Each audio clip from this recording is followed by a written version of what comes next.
ready to go on a winter camping trip with my scout troop, and I just want to go through the gear that I'm going to bring with me. And this is for scouts that maybe you're a first year scout or you're looking at becoming a scout, you want to do some winter camping. This is just stuff that I would take. This isn't necessarily the only stuff you can take or the best stuff you can take, but I've done a lot of winter camping. I've always been comfortable, and this is what I recommend that you.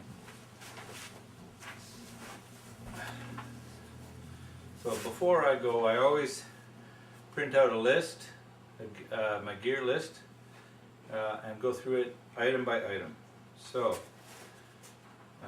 the essential items that I would take for any backpacking or camping trip is a compass,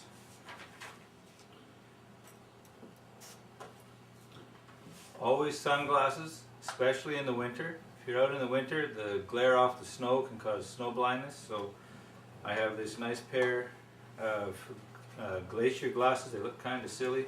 They've got leather on the side here. It keeps the sun from shining in behind them, blinding you that way.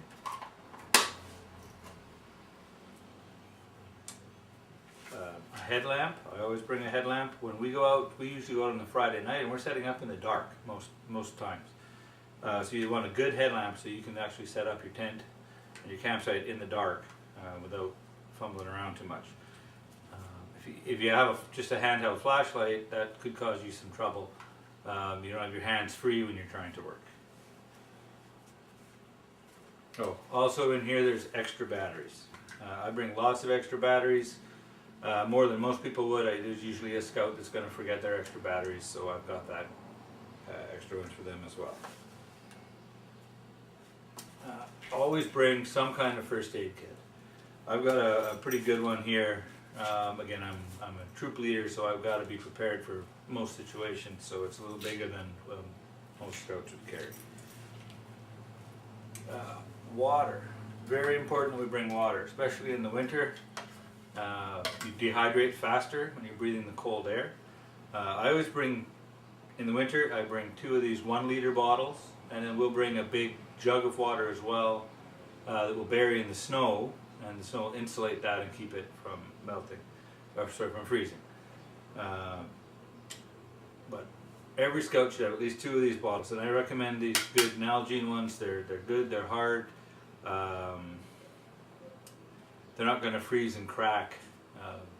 Small water bottles, they don't hold up well in the winter. In the summer, just a cheap Gatorade bottle works great, but in the winter you want something nice like this.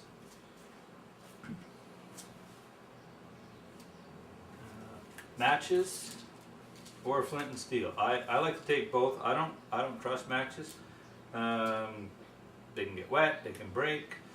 Yeah, you can waterproof them, you can do all kinds of fancy stuff with them, but they're not the best. A good flint. I took a cheap dollar store knife here. Nice flint every time. And I just same this little dollar store case. I keep it all together. So flint and steel. A knife or a multi-tool. If you're a scout that has a knife permit, you can bring these. If you're not, you have to talk to your troop leader and get approved to carry one. It should have a locking blade, but it's a good thing to have all year round in your pack. And most important, a whistle. I keep mine on the top of my pack here. You get lost, if there's an emergency, you want to have a whistle. Okay, let's look at some clothing. We'll start with our feet. Feet get cold in the winter. Hiking boots are good. Winter boots are better. Rubber boots are absolute no. You want a good boot with a good felt liner like this, or a winter hiking boot with that fits your feet properly with wool socks. I recommend these. You can. I got these at Walmart. They weren't that expensive. You don't need the super fancy ones. At least not where we live. We're on the coast, the BC coast, so it's not going to get that cold. Although our venture company just did a winter camping, it was minus 23, so I guess you have to keep in mind if you're geared up for that or not. But these boots are fine for our climate. You don't need the few $100 pair of boots.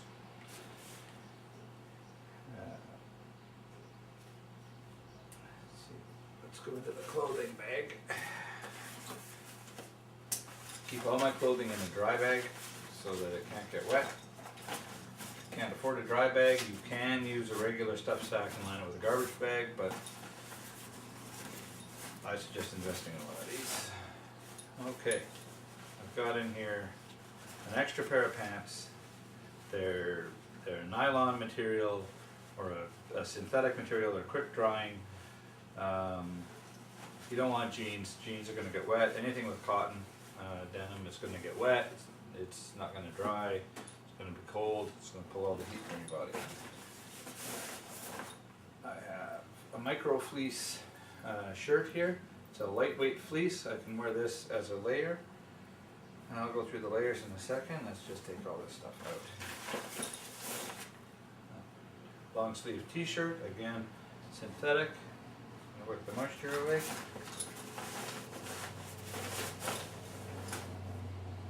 Socks.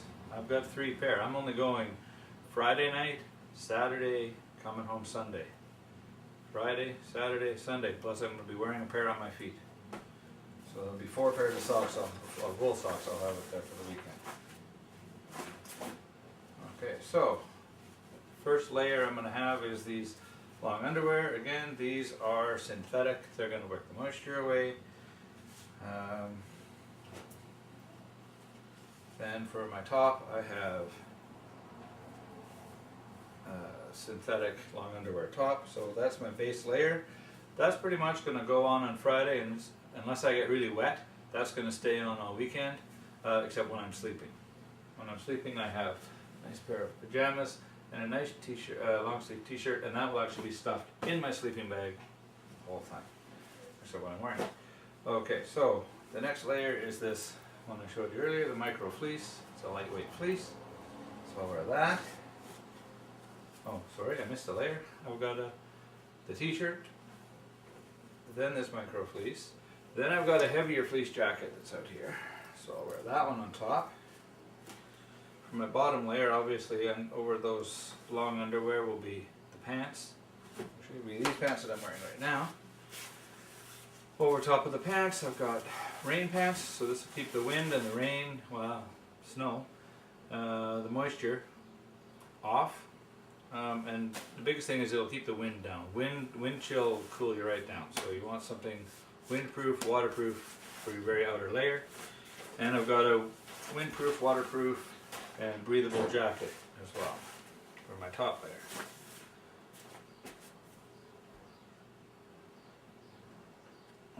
Now, what about my hands here? Don't want to have cold hands. So I've got a pair of mitts. These are over mitts. They're waterproof. They're breathable. And inside them, I have a liner glove that I can put on my hand. Then I have a liner mitt. And that goes into the over mitt.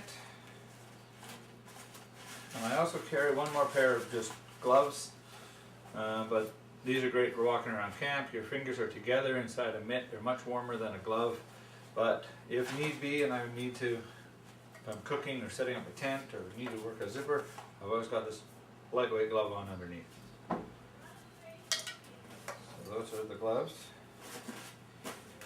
And I carry 2 toques. This one I can wear around during the daytime when I'm outside. And this one is for sleeping in, goes with all my sleeping stuff. Okay, that's it. That's all the clothes I'm going to carry for a 3-day winter trip. Plus what I'll be wearing when I leave home, which will be a synthetic pant, synthetic underwear, wool socks, and a synthetic t-shirt.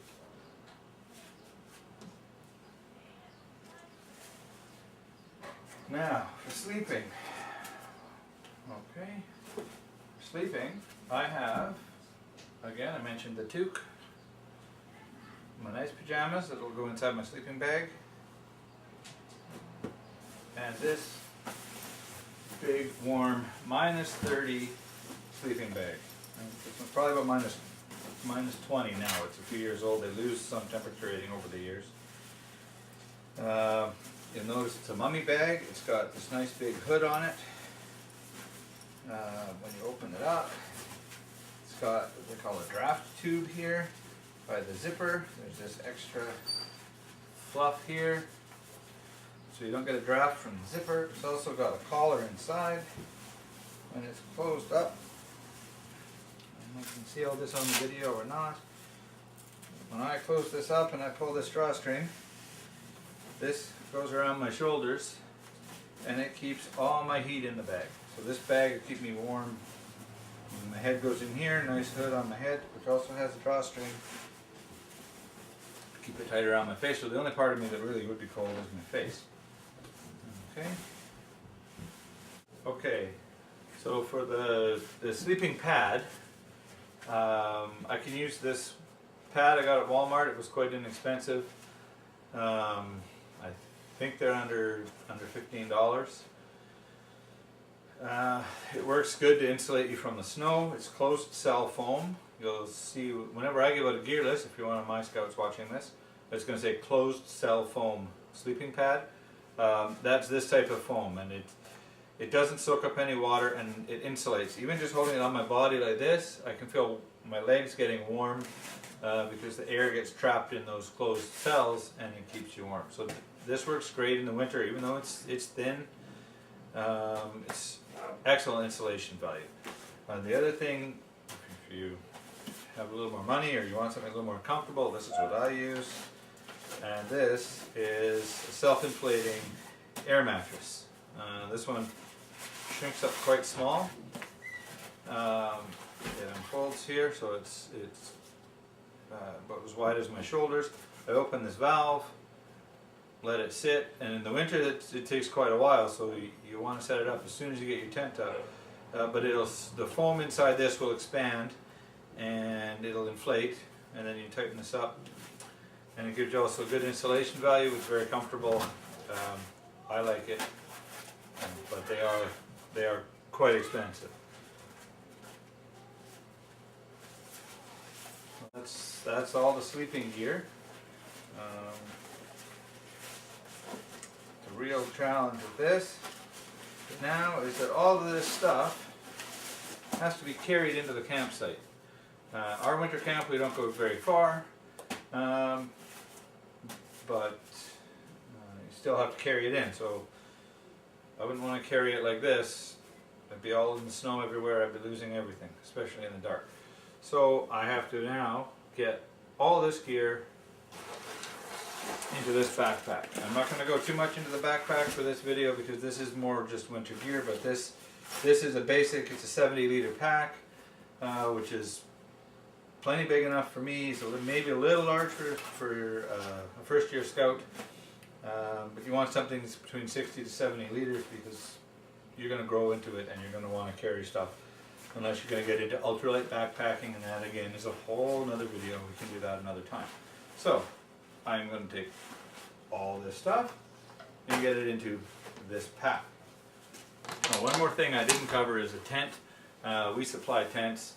You will have to be able to fit a tent in your pack on most of our camps, but not our winter camp. So I'll do another video on summer gear and tents and all that stuff later. So now to pack all this up.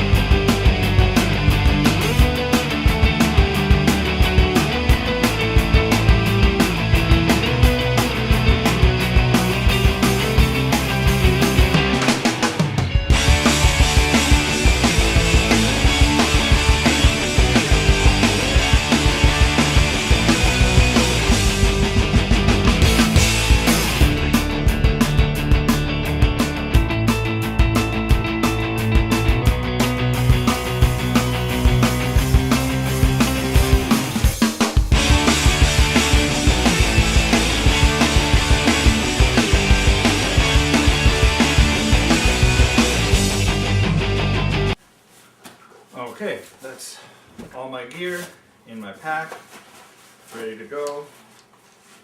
So I can adjust all the straps, so everything's fitting nice to my back. That's again a whole nother video. And I'm ready for winter camp.